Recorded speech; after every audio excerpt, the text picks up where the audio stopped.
اذا كما تشوفوا الاجواء هنا اخواتي متابعي قناه شوف تي في، كما تشوفوا على الاجواء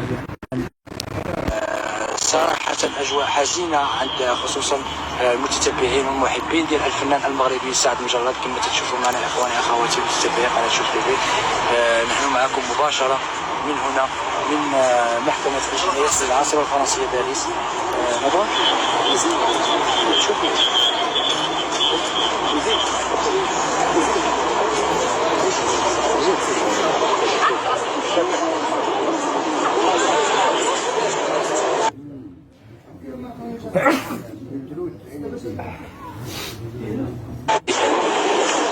إذا تنحاول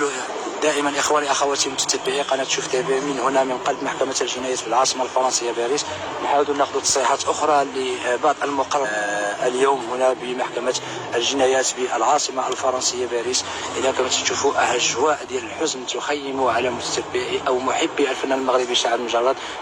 عدد كبير من المغاربة اللي جاوا حجوا اليوم، ماشي فقط المغاربة جنسيات مختلفة اللي جاوا اليوم وحجوا لمحكمة الجنايات هنا بالعاصمة الفرنسية باريس باش يتابعوا اطوار هذه القضيه هذه. وكما قلت لكم بانه حتى من الوقائع ديال الجلسه اللي كان تم فيها النطق فيها في الحكم ما قدرتش هذا العدد الكبير ديال الناس. اذا عطاو الاولويات اول حاجه للصحفيين العائله ديالو، خلاو شي وحدين المقربين اللي حتى هما دخلوا،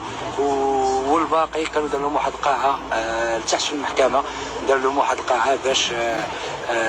باش يمكن لهم يتابعوا النطق بالحكم. اذا اخواني اخواتي متتبعي قناه شوف تي في، نحاولوا ناخذوا تصريحات اخرى، نحاولوا ناخذوا تصريحات لا والله نحاولوا نلقاو شي تصريحات اخرى ديال الناس المقربين للفنان المغربي سعد مجرد، وايضا نحاولوا نقربكم اكثر مما يقع هنا بمحكمه محكمه الجنايات بباريس، وخصوصا بعد صدور حكم السجن النافذ في حق الفنان المغربي ونجم البوب العربي سعد مجرد، والذي تم